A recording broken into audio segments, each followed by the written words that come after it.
Hi, I'm Alex. If you're new here, welcome. If not, welcome back. And welcome to the long-awaited Crescent City reading vlog.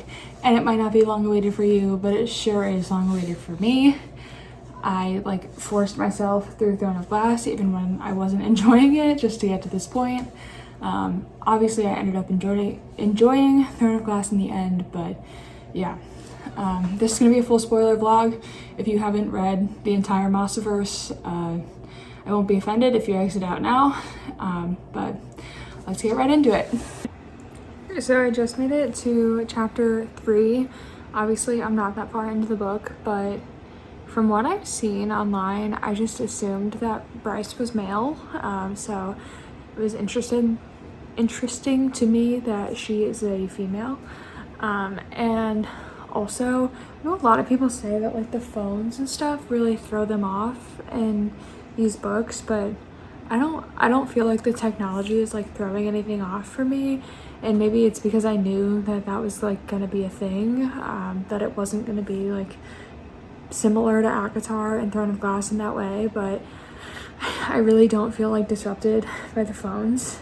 I do think this one is funny so far, which I'm only 25 pages in, but I feel usually Sarah J. Maas's books don't get funny until later books when you fully know the characters' personalities. So I think they're being developed a little bit faster, which is good because then you develop connections with the characters a little faster. I'm 3% in or something. My goal is to get to 20%, although 25% would be lovely. I'm not trying to rush to finish this by the 30th. Today's the 28th. It's simply not going to happen. I'm not going to read both books by Tuesday, but I do want to be on track to start it in the next 2-ish weeks. I think it would be good to read it pretty soon after release, but not on the release date. I'm not super picky about that, so I'm gonna keep reading. The Lions 49ers game is on behind the camera, so I'm gonna unmute that so I can hear when there's touchdowns. My husband's making dinner, so I'm just gonna chill. A nice Sunday evening vibe.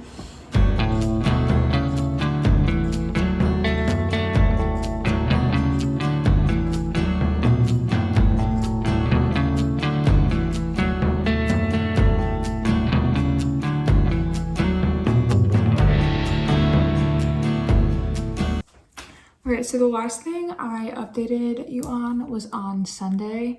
It is now Wednesday, January 31st, and I was hoping to finish the book today, but this is where we're at. I'm on chapter 35. I've read 335 pages or something. I'm on 336. Yeah. I am enjoying it. I will say pregnancy brain is making it extremely hard to focus, especially on the world building that happens in the first quarter of this book. But I do like it, and my head is just swirling with theories because it's Sarah J. Maas. I know everything's interconnected. So when they talk about also, there's going to be spoilers in this video, so if you haven't read Crescent City or Throne of Glass or ACOTAR, probably click off. But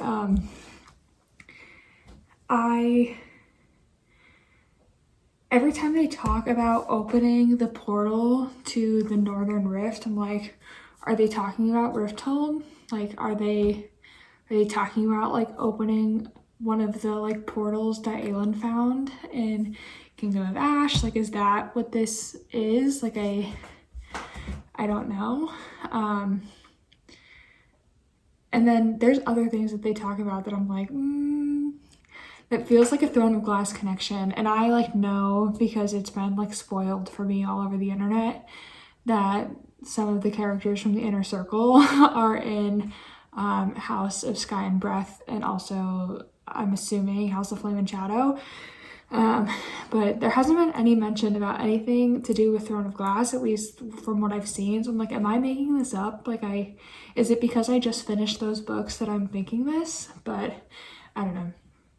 I want to try to get to at least at a very, very minimum 50% tonight.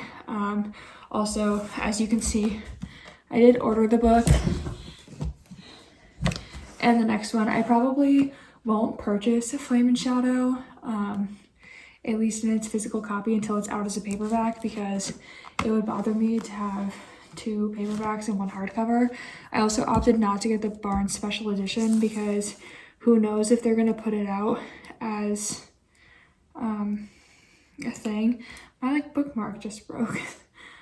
That's sad, but yeah, I don't know if they're gonna put out the 3rd one in the Barnes special edition, so I didn't want to get that one. But yeah, I'm really glad I'm reading this on my Kindle because it is thick, and I have 6 days until my hold is up from the library, so I need to finish it in that time. And for some of that, I will be staying at my brother and sister-in-law's house.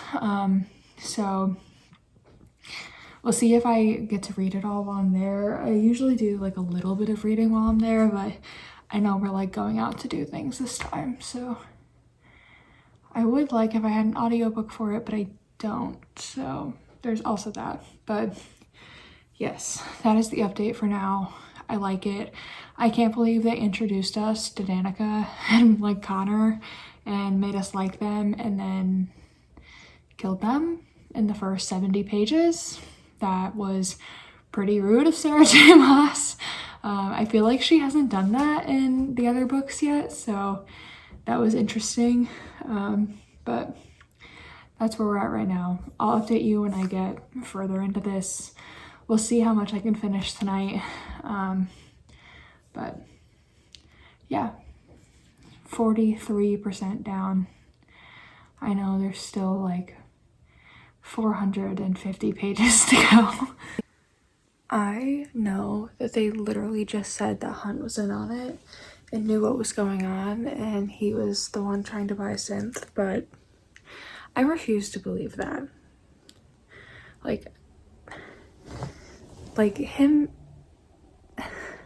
and Bryce are gonna be okay, right? Everything's fine, right? Ugh. I look crazy, but I finished Crescent City last night.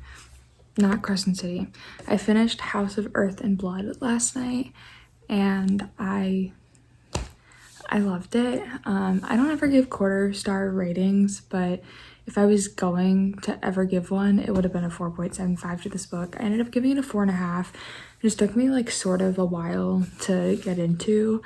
I think there's definitely world building and other fantasies that's more confusing, but for this one it took a lot of brain power, and that could just be a pregnant brain thing, but I did really enjoy it. I immediately downloaded House of Sky and Breath this morning. Again, I have the physical copy, but it just seems so much less daunting on my Kindle, and placed a hold at the library for House of Flame and Shadow. So we'll see how long House of Sky and Breath takes me to get through. It was a full 7 days to get through House of Earth and Blood, so I'm hoping it's less time than that. My husband is gone all day on Tuesday again. He's going into the office and to pick up furniture and stuff, so I should have time to read Tuesday night, hopefully, and I would like to get some reading done today, but we also have a ton of stuff to do in our house. It's February 4th and our Christmas decor is still up, so I'm definitely going to work on that a bit today, but I would like to get at least the beginning part read. I am reading the prologue right now, and I know it's going to connect back eventually, and then I need to pay attention and care, but I'm just where's Bryce? You know that TikTok sound? It's where's, is it Jimmy? Don't care, where's whatever. That's how I feel right now. Where's Bryce? Whoa, where's Bryce? It's where's Rick? I'm an idiot. Where's Rick?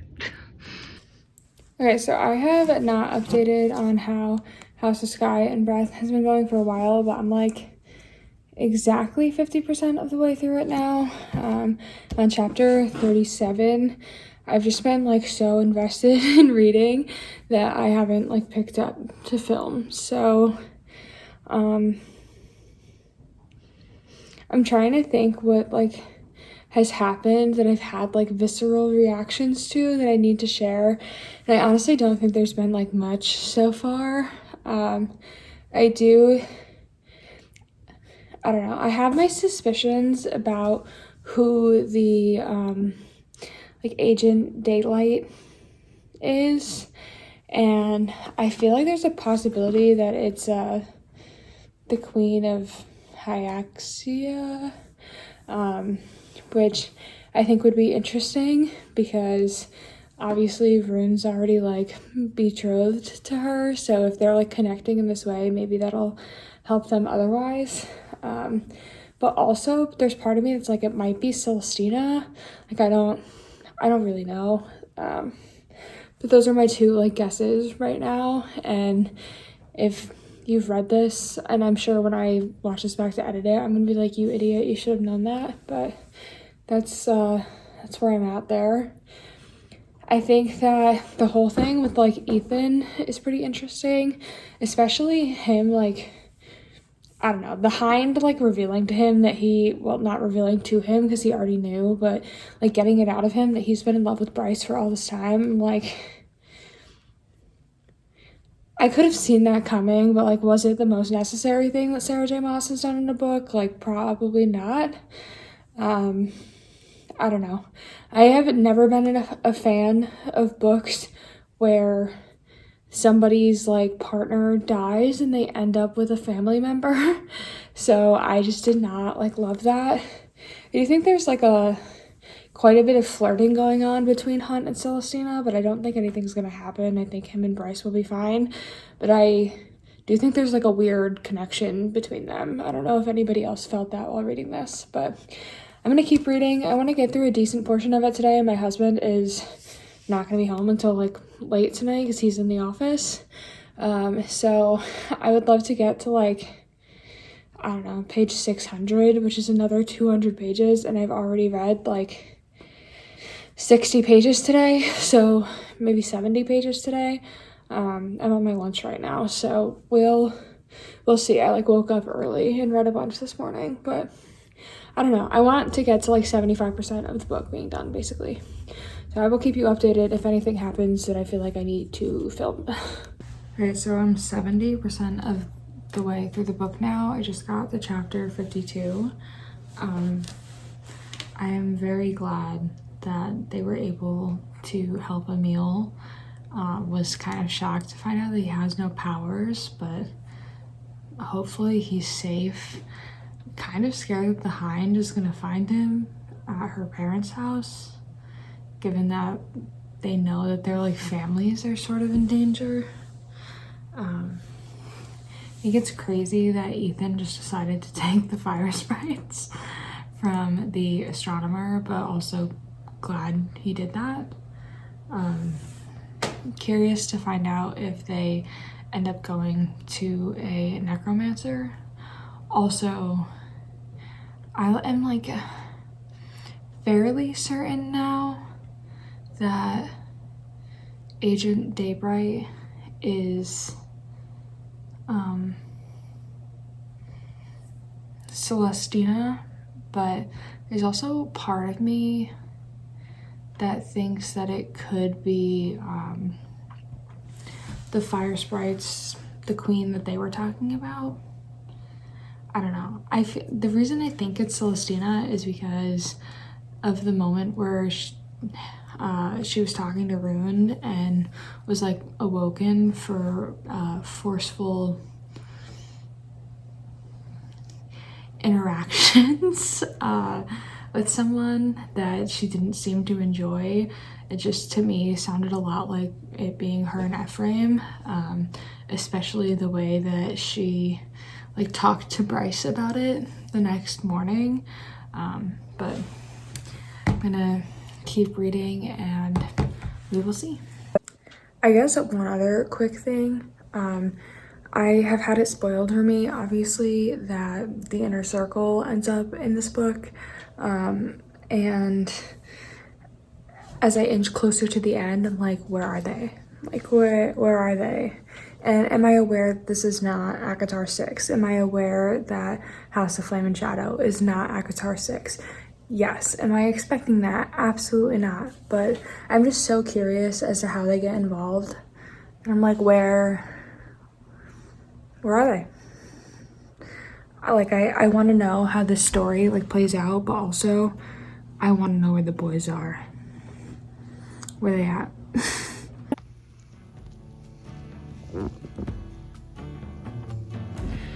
Rune is meeting Agent Day right now. It's the harpy? What the heck? There's no way. Okay, it's not the harpy.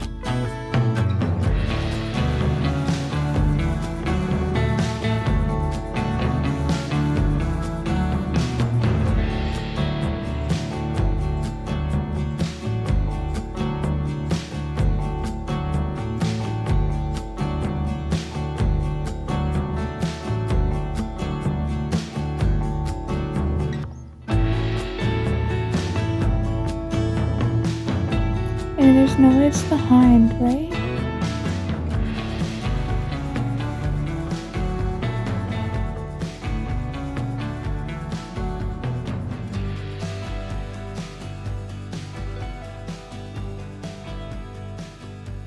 So he just doesn't get to find out who she is? Oh my god. Hold on. Celestina and Hypaxia? So I guess neither of them is Agent Daybright then, if they were in the closet doing this. Oh my god. So many shocking things in this chapter. If Bryce and Hun are officially mates, why can't they mind speak like all the other mated pairs in Sarah J. Maas' books? Is it because he's not Fae, but he can mind speak with Rune? I don't know. I don't get it. The Prime just revealed that Mystic Wolf is another heir. God, I hope they kick Sabine out. I hate her. I hope she's gone now. Hopefully this is it. It's the Hind. Oh my god. Oh my god. Oh my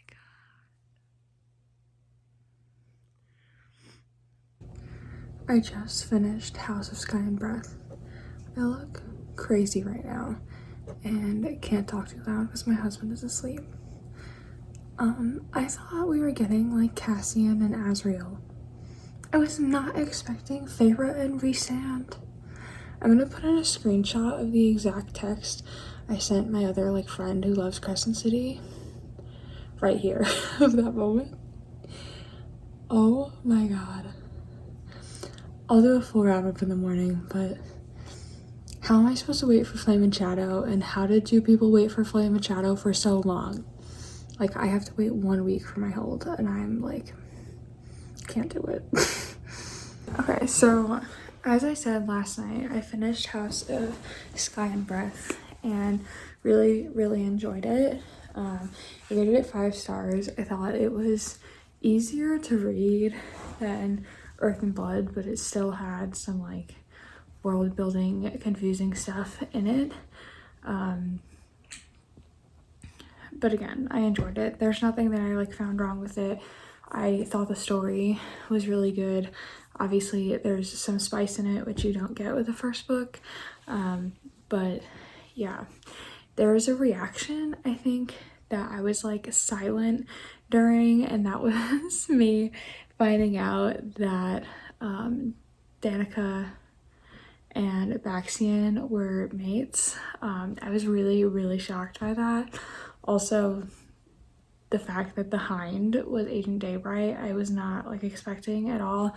Although there was a moment in the like, oh, we do this all the time, but I've never been like satisfied by it that I was like, oh, she could be like, that could be the Hind talking about Pollux, but I wasn't sure. So that moment was also like completely shocking to me.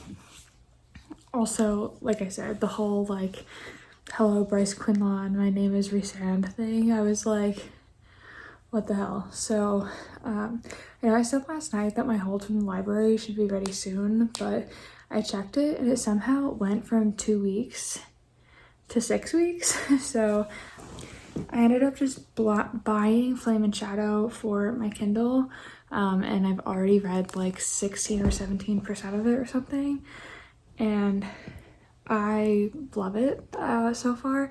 I do think I don't love how the chapters like switch storylines like pretty abruptly. That was my one like qualm with Throne of Glass, was it felt like there were too many stories going on at the same time in some of the books, and it was like confusing to follow, or you would get to a part that you'd be like, I don't really care what they're doing right now, I just want to know what's like going on elsewhere. But I think at least in that there was a chapter separation with those, and here it's like mid-chapter it just switches to somebody else with no warning, and you're like, wait a second, wasn't I just reading about like Bryce? How did we get to Ethan? But then like breaking out Danica's cousin, I think is what she would be, from the Mystics, I think is cool. She's definitely an alpha, you can tell by the way she like behaves. I feel really bad for Therian. I know he like chose to deflect and go into being part of the Viper Queen's like gang, but I don't know, she's not like treating him very well, which I suppose is not a surprise. But I really love the dynamic between Bryce and Nesta. I think that they like make sense as to being friends. They both have the same like disdain towards the Fays, which I think not a lot of people in these books really have, is that like, are they really that important, like kind of attitude, which is fun. I do think that Aelin would be like a perfect third member to their little like girl gang, just because they all have that like sort of human, sort of fae like thing going on, and obviously like Aelin's a badass, so to put her with Bryce and Nesta just like makes sense. Although I saw a TikTok that was like, please don't bring Aelin and Rowan into this. They've been through enough. They deserve some peace. So I do agree with that. But I'm probably going to continue to read this book. It took me 7 days to get through Earth and Blood, 4 days to get through Sky and Breath. I'm hoping 4 days again for Flame and Shadow, but I'm not gonna try to like rush through this. I read like over 500 pages yesterday or something, so my brain is a little mushy. But I think that this is the easiest one to read, even though it has that like storyline jumping.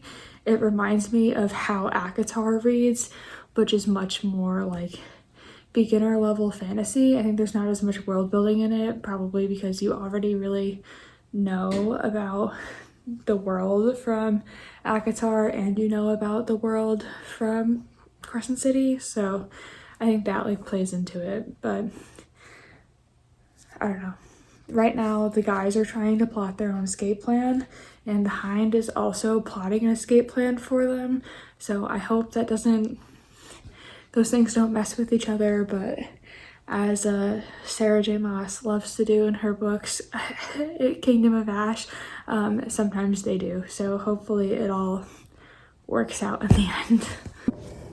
Okay, so I just hit, I think, part 2 in House of Flame and Shadow. I'm in the Kindle version of the book. I'm on page 324, exactly 34% of the way through.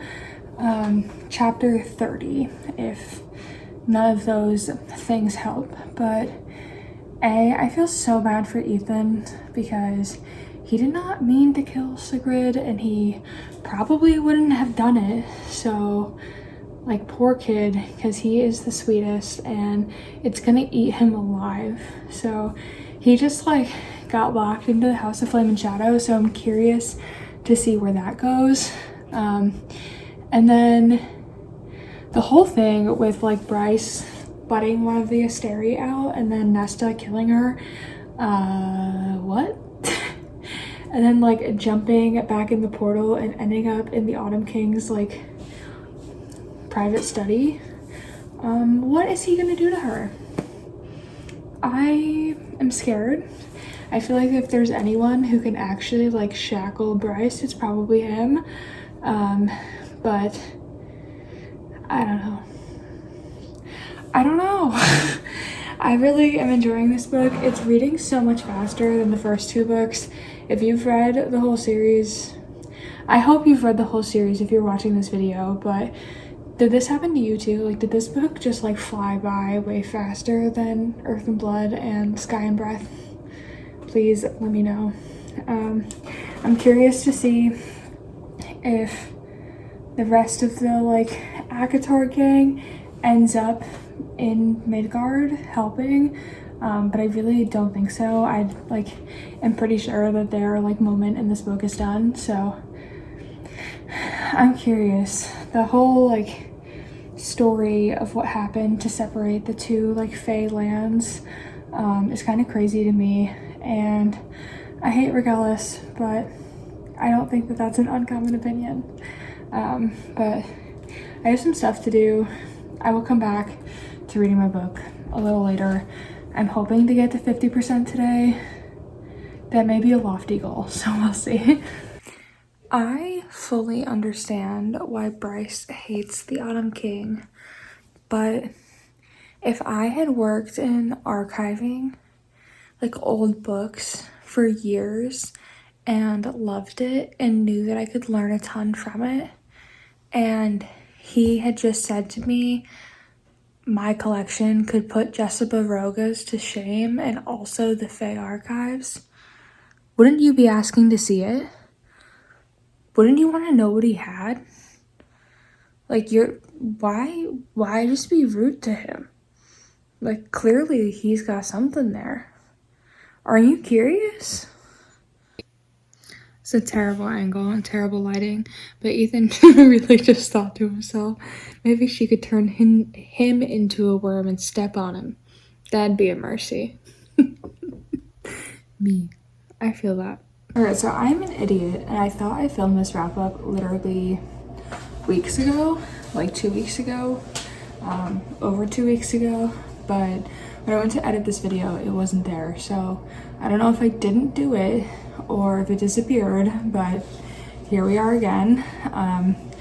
I finished House of Flame and Shadow literally on like February 10th, and today's the 27th, so it's been a minute, but I absolutely loved it. I know a lot of people have really negative opinions on the book, especially like the way Bryce is like treating Hunt in the book, and I have to say it did not bother me at all. Like, she was in the middle of trying to like save the world, and nobody was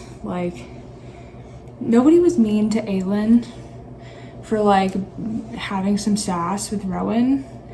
Nobody was like mean to Feyre for having a little sass with Rhys, or people are obviously mean to Nesta, but like, why is Bryce getting so much hate? Like, all of these men have been through so much and been like tortured in their own ways, and like Rowan had just found out that like his mate was like faked for him. Like, why are people mad at Bryce and not Aelin? Like, I don't understand that, but I think that like Aelin just wanted to know that she had a supportive partner.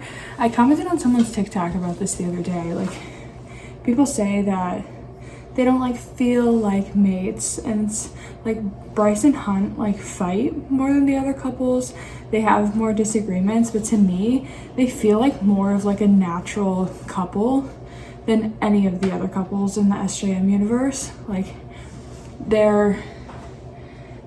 have moments where they don't get along, they have moments where they fight, and that's what couples do. They're very real. They're a very like modern couple. They're not just like a fantasy, like la-di-da fated mate, like pair. So I don't know. I loved House of Flame and Shadow. I gave it 5 stars. I can't wait for House of Many Waters. I know it's probably going to be like 2 years and I need to calm down, but I don't know. I'm excited to see how the political stuff plays out and how they like venture through restructuring their government and things like that. And I think that like Aelin and Feyre will probably end up in it, or at least like the characters from Throne of Glass and ACOTAR. I don't know if it'll necessarily be Aelin and Feyre, but I feel like they had to go through a similar restructuring with taking out like the king of Hybern in ACOTAR and like abolishing the gods in Throne of Glass. So I feel like they'll probably come back in it and like have some opinions, but I think SJM has other things she needed to do in the ACOTAR universe first before she could like have that be a storyline. So I'm curious to see where it goes. I'm really excited. As I said, I absolutely love the series. I read the whole thing in like 13 days, 12 or 13 days, less than 2 weeks for sure. And for like 2,400 pages of reading, it's more than some people do in a year. And I just loved it. I loved it so much. But that is going to be it for this Crescent City reading vlog. I hope you enjoyed it, and I will see you in the next one.